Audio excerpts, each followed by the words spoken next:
Porque Só que tem o seguinte, cara, a imprensa não vai deixar esse cara em paz, não. Eu mesmo, você vai ver o pior que vai ter. Eu acho que não toma.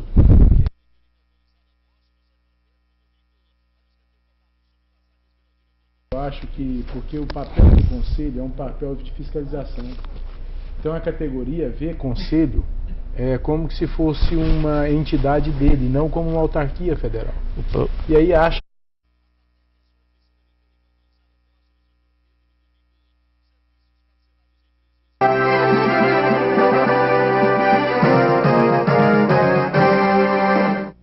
Nós estamos hoje com Opinião em Debate, programa gravado, com o seguinte tema: os limites da propaganda, publicidade e serviços odontológicos de saúde de um modo geral.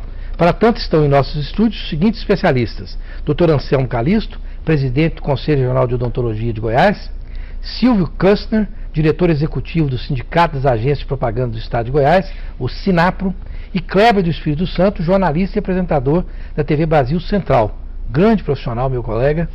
Obrigado, eu tenho o orgulho de dizer que é meu colega extremamente ético e competente. Bom, como esse programa é gravado, nós não temos a participação dos telespectadores.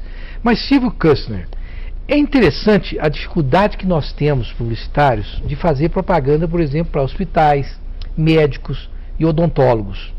A gente lê aquelas restrições do Conselho Regional de Medicina, Conselho Regional de Odontologia, parece que sobra pouco espaço para divulgar, né, Silvio? O pessoal engessa muito ali. O espírito é exatamente esse, né? O espírito que a gente percebe dentro do Código de Ética. E o Código de Ética, obviamente, tanto da área médica quanto da área odontológica, que é mais o nosso tema de hoje, eu não vou dizer que ele engessa, porque na verdade não se trata você não está trabalhando com um produto de massa, né? Você está trabalhando com uma área de prestação de serviço, onde o que predomina mais nessa relação é exatamente a relação de confiança que deve existir entre o profissional e o paciente, ou o cliente, entre aspas. Então, tem que se seguir exatamente o que consta no Código de Ética, que foi pensado nesse âmbito, ou seja, a relação é uma relação de mútua confiança, né? E não é como se trata de uma questão de saúde, ela não pode ser mercantilizada. E aí, claro que existem formas de fazer a comunicação. Uma comunicação muito transparente, né? Muito responsável, seguindo o que consta ali. Quer dizer, se uma agência de propaganda ou um anunciante de uma clínica odontológica ou um profissional odontólogo que desejar fazer, a comunicação não é proibido, ele pode fazer, desde que, claro, ele siga as normas, que, como você fala, pode ser um pouco engessada, mas tem sido provado ao longo do tempo que esse nível de informação, aquele nível de informação que o Código permite, ele é satisfatório, no sentido de bem informar o usuário. Bom, o doutor Anselmo Calisto, o senhor que é presidente do Conselho Regional de Odontologia de Goiás, que aliás está fazendo uma gestão muito interessante, foi reeleito agora, né? Sim, fomos reeleitos. Recentemente, não é isso? Foi biênio 2008-2010. 2008-2010. Bom, o dentista pode informar o tipo de equipamento e materiais usados no seu consultório? Pode dizer, olha, aqui nós temos não inventaram ainda, eu gostaria tanto que inventasse uma broca que não faz ruído, né? Aquele ruidinho que dói. Mas ele pode dizer que ele tem equipamentos modernos, a laser, qualquer coisa do gênero? Isso pode ser dito na propaganda? Sim, o Código de Ética, ele permite sim fazer a publicidade, né? E é bom que se diga que o Código de Ética, ele foi muito inteligente, porque ele existe para defender a sociedade. No que se refere à publicidade no nosso Código de Ética, ela vem com essas restrições justamente para que não dê margem para o cirurgião dentista angariar pacientes no sentido de colocar como que se a mercadoria, né, se a saúde fosse uma mercadoria, como que se fosse uma lata de sardinha ou uma latinha de Skol estanque numa prateleira e que você estaria vendendo. Não é isso na área da saúde. O que hoje o código ele permite sim que o cirurgião dentista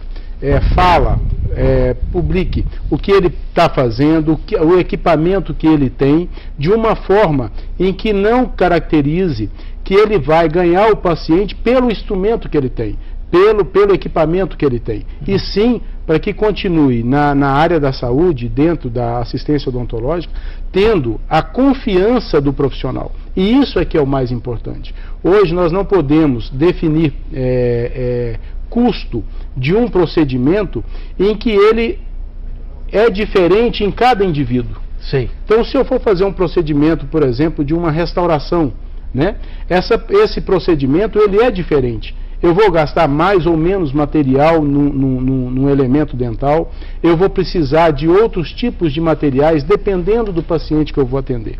Então não tem como você hoje fazer uma publicidade muito aberta no sentido de ganhar o paciente na questão mercantilista, né, porque a saúde ela não pode ter esse parâmetro. Perfeitamente. Bom, Kleber do Espírito Santo, você que tem uma presença muito boa no vídeo, eu às vezes fico com o seguinte dilema. Evidentemente que cada profissional deve ter uma consciência, uma ética própria, além da ética que a gente está acostumado a obedecer. Mas se eu empresto a minha figura para um determinado produto, eu tenho que ter absoluta convicção de que aquele produto é bom e é um produto que eu utilizo. É verdade. Eu já, por exemplo, me neguei a fazer propaganda, inclusive para uma faculdade, porque eu falei, não sei se a faculdade é boa ou não. Mas fiz propaganda, por exemplo, para o Tucano, lá no Colégio Integrado de Jauá, porque meus filhos estudam lá e eu tenho absoluta convicção que é um excelente produto. E vai por aí. Eu faço, às vezes, do Corolla, que eu tenho um Corolla. Qual o sentido que você adota? Por exemplo, se alguém te chamar para fazer uma propaganda, você adota qual o estilo? Olha, igual quando eu trabalhava com o Cajuru, ele tinha um anunciante, eu vou falar o nome aqui, a Brahma Chopp. Eu disse a ele, olha, eu não vou anunciar cerveja porque eu não bebo. Então eu gostaria de não anunciar a cerveja. Tem problema? Não tem não. Aí nós fizemos um contrato e ele escreveu lá que eu me recusava a fazer o comercial da bebida alcoólica e do cigarro. Alguém foi lá e escreveu a lápis por cima do contrato, engraçadinho, do supositório. Eu até falei, não cheguei a falar não, mas achei a sugestão interessante. De forma que eu acho que você tem razão, porque nós só podemos anunciar para quem está acostumado a nos ver na televisão, a ler o que a gente escreve, a ouvir o que a gente fala no rádio. A gente só pode anunciar, ligando a nossa imagem a esse produtos que a gente tenha absoluta consciência de que tem o padrão de qualidade que a gente está falando, né? Infelizmente, não são todos os profissionais que seguem essa linha que você adota e que eu também tento adotar. No caso da questão da saúde, não é só da odontologia, mas também da medicina, eu penso, já que nós estamos falando de saúde, que a diferença do remédio para o veneno é a dose. Se você tomar uma colher de antibiótico de 8 em 8 horas, você vai curar a infecção. Se beber o vidro uma vez, nós vamos perder um grande apresentador de televisão que você vai morrer. Então, eu acho a dose desses códigos de ética forte demais, antiga demais, ultrapassada demais. Eu acho que precisa modernizar. A internet chegou, a televisão evoluiu, o rádio evoluiu, o jornal evoluiu, a odontologia como evoluiu, e o código de ética ainda é o mesmo. Uma linguagem antiga. Eu passei estudando nesses últimos 3 dias, quando a sua produção me convidou para fazer parte dessa linha de debate, eu passei estudando o capítulo 14 do Código de Ética. Eu achei que precisa ser refeito. Precisa ser. É duro demais. Não é possível a gente querer acreditar que a odontologia não tem mercado nela. Tem. Como tem no jornalismo, como tem na advocacia, como tem...